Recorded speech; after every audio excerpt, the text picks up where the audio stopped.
नमस्कार साथियों, आपके अपने हिंदी भाषा यूट्यूब चैनल पर आपका स्वागत है। दोस्तों, आज की हमारी जो वीडियो है वो रहने वाली है हिंदी साहित्य का इतिहास। इससे पहले वाली जो 3 वीडियो मैं बना चुकी हूँ हिंदी साहित्य के इतिहास के ऊपर, उनमें हमने वन लाइनर प्रश्नों पर चर्चा की थी जो बड़े ही महत्वपूर्ण प्रश्न रहे हैं। अगर आपने उन तीनों वीडियो को नहीं देखा है तो वो आपके बड़े ही काम आने वाली वीडियो हैं, तो पहले आप उन्हें देख सकते हैं और बहुत ही महत्वपूर्ण प्रश्नों के बारे में जान सकते हैं। तो आज की जो हमारी वीडियो रहने वाली है वो भी हिंदी साहित्य के इतिहास से संबंधित ही रहेगी, लेकिन इसमें आज वन लाइनर प्रश्नों पर चर्चा नहीं होगी। इसमें हमारा जो हिंदी साहित्य है उसमें आदिकाल और जो भक्ति काल यानी कि पूर्व मध्यकाल है, उसमें आदिकाल के और पूर्व भक्ति मध्यकाल यानी भक्ति काल के विषय में हम संक्षिप्त जानकारी आज लेने वाले हैं। तो इसमें हमारा आज का विषय रहेगा कि आदिकाल का समय संवत, चारों काल का समय कौन सा रहा है, कितना है, और इसमें कौन कौन सी इनकी प्रवृत्तियाँ हैं, विशेषताएं हैं, और कुछ इसमें रचनाकार और उनके रचनाओं का भी यहाँ पर चर्चा होगी। तो वीडियो में आपको शुरू से एंड तक बने रहना है और ये ज़रूर बताइएगा ये जानकारी आपको कैसी लगी। वीडियो आपको अच्छी लगे तो अपने साथियों के साथ शेयर ज़रूर करें, क्योंकि बड़े ही महत्वपूर्ण प्रश्नों पर चर्चा होने वाली है। तो चलिए शुरुआत करते हैं। हिंदी साहित्य का इतिहास अनंत और अभूतपूर्व है। हिंदी साहित्य का वर्गीकरण सर्वप्रथम जॉर्ज गिरिस ने किया था। तत्पश्चात हिंदी साहित्य का वर्गीकरण काल के अनुसार रामचंद्र शुक्ल, डॉक्टर ओंकार वर्मा, प्रताप नारायण मिश्र, महावीर प्रसाद द्विवेदी जी ने भी किया। लेकिन तत्कालीन सांस्कृतिक जागृति के अनुसार और इनके विचार विमर्श के बाद आचार्य रामचंद्र शुक्ल के काल विभाजन को ही आधार माना गया है। हिंदी साहित्य का जो काल विभाजन कितने आधारों पर किया गया, ये किसके अनुसार सही माना गया है? आचार्य रामचंद्र शुक्ल के जो काल निर्धारण किया था उनको ही आधार माना गया है। उन्होंने यह काल विभाजन सन 1920 ईस्वी में दिया था। अब काल विभाजन उन्होंने कौन कौन सा किस काल को कब दिया है देखते हैं। तो इसमें सबसे पहले है आदिकाल, जिसको उन्होंने कहा था वीरगाथा काल, और इसका समय बताया है 1050 ईस्वी से 1350 ईस्वी तक। बड़े ही महत्वपूर्ण प्रश्न है। अगला है पूर्व मध्यकाल, यानी कि पूर्व मध्यकाल का नाम एक भक्ति काल है और इसका समय संवत रहेगा 1375 से 1700 ईस्वी तक। अगला हमारा है उत्तर मध्यकाल यानी कि रीतिकाल, इसका समय रहेगा 1700 से 1900 तक। आधुनिक काल का एक नाम उन्होंने गद्य काल भी दिया था, जिसका समय है 1900 से अब तक। तो ये आचार्य रामचंद्र शुक्ल के अनुसार हमने जान लिया है और यही सब पूरे इतिहास में, पूरे हिंदी साहित्य में इसको सर्वमान्य या मान्यता दी गई है।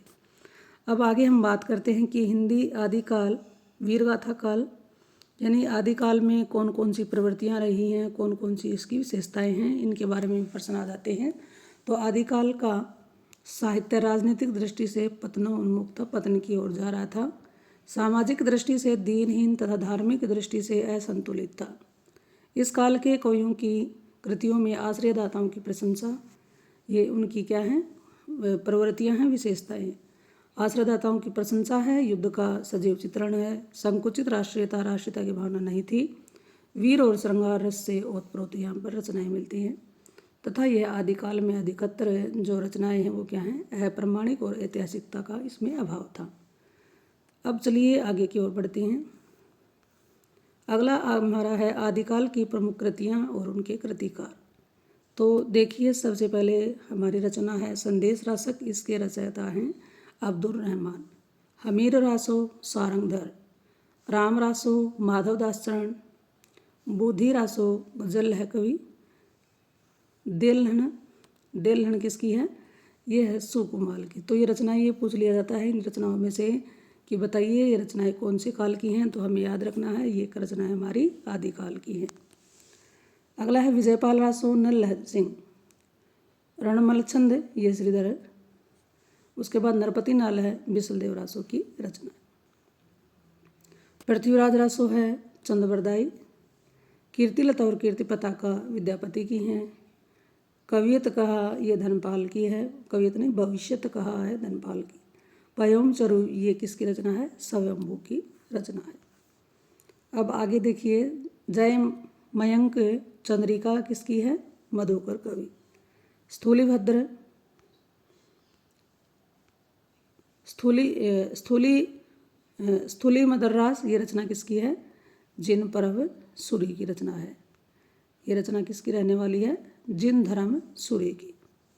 प्राकृत पेंकलम ये लक्ष्मीधर की रचना है। परम आत्म प्रकाश ये जो इंदु की है। आगे इसमें हमारा है भारतेश्वर बाहुबली रास। भारतेश्वर बाहुबली रास ये है शालिभद्र सूरी की रचना। रेवंत गिरी रास किसकी है? विजय सेन सूरी। जयचंद प्रकाश है भट्ट केदार की। श्रावकाचार रचना है देवसेन की। बोध गान और दोहा खंड काव्य ये रचना हमारी है हरप्रसाद शास्त्री जी की। पाहुड़ के रचनाकार का नाम राम सिंह है। बिसल देवरासो नरपति नाल है। और थूलीभद्र भाग ये रचना किसकी है?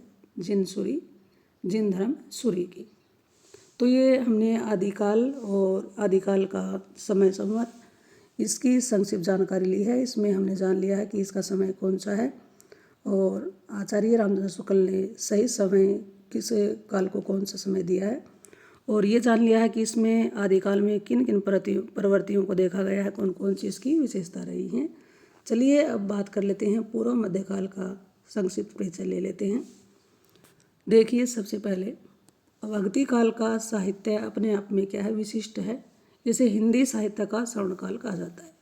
ये प्रश्न बन गया है कि कौन से हिंदी साहित्य में कौन से काल को स्वर्णकाल के नाम से जाना जाता है? भक्ति काल। भक्ति काल यानी कि पूर्व मध्यकाल। इसका समय 1375 से 1700 तक माना गया है। भक्ति काल के विषय में ग्रियर्सन ने कहा है यह ईसाइत की देन है। भक्ति काल को ईसाइत की देन मानने वाले आचार्य कौन है? George Grierson. भक्ति आंदोलन का प्रारंभ दक्षिण से हुआ है, लेकिन बाद में इसका स्वरूप विश्वव्यापी हो गया। भक्ति काल का साहित्य मुक्त काव्य में लिखा गया है। कौन से काव्य में लिखा गया है? मुक्त काव्य में।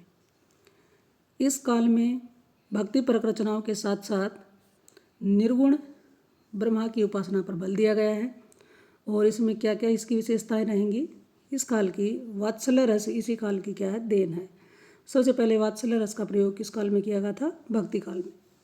इस काल के काव्य को दो भागों में बांट दिया गया है। पहला है निर्गुण काव्य धारा, दूसरा है सगुण काव्य धारा। निर्गुण काव्य में सूफी काव्य की प्रधानता रही है, जबकि सगुण काव्य में भक्ति काव्य की प्रधानता रही है। तो ये हमने भक्ति काल के बारे में संक्षिप्त जानकारी ले ली है। अब भक्ति काल की प्रमुख रचनाएं और रचनाकारों के बारे में जान लेते हैं। तो इसमें सबसे पहले हमारी है रचनाएं बीजक, साखी और शब्द। इनके रचनाकार का नाम है कबीरदास जी की रचनाएं। साखी पद दादू दयाल की है। पद्मावत, अखरावट, आखरी कलाम, कनावत ये रचना है मलिक मोहम्मद जायसे की। मृगावती के रचनाकार का नाम है कुतुबन। अब आगे देखिए, चित्रावली किसकी रचना है? उस्मान की है। सूरसागर, अरावली, साहित्य लहरी, भरमर गीत, गोवर्धन लीला ये सारी रचनाएं हैं सूरदास जी की। परमानंद सागर है परमानंद दास की। आगे है इसमें जुगल मानचरित, ये किसकी है? कृष्णदास की। उसमें है आगे रामचरितमानस, गीतावली, कवितावली, विनय पत्रिका, दोहावली, पार्वती मंगल, जानकी मंगल, बरवे रामायण, वैराग्य संदीपनी, राम ललाना छऊ, हनुमान बाहुक ये रचना सारी किसकी हैं? तुलसीदास जी की ये रचनाएं हैं। बड़ी महत्वपूर्ण विषय है। अगला है भक्तमाल की, किसकी रचना है? नाभादास जी की है। रामचंद्रिका केशवदास की। पंच सहेली ही हल कवि की। हनुमान नाटक बलभद्र मिस्र जी की। अगला है फुटकल पद हैं, ये किसके द्वारा रचित हैं? ये रचित हैं कुंभदास जी के द्वारा। आगे है काव्य कल्पद्रुम, ये किसकी रचना है? सेनापति की है। सुंदर श्रृंगार सुंदर कवि की है। आराम आरती रामानंद जी की है। आगे है भरत मिलाप, ये रचना किसकी है? ईश्वरदास के द्वारा रचित है। सुदामा चरित नरोत्तम दास की है। प्रेम वाटिका, सुजान, रसकान, दान लीला ये किसकी रचना है? रसकान जी की ये रचनाएं हैं। तो आज की इस वीडियो में इतना ही। तो ये ज़रूर बताइएगा ये जानकारी आपको कैसी लगी। अगर वीडियो आपको अच्छी लगे तो अपने साथियों के साथ इसे शेयर ज़रूर करें।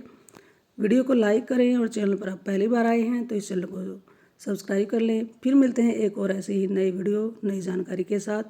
तो इस चैनल पर आने के लिए आपका बहुत बहुत धन्यवाद।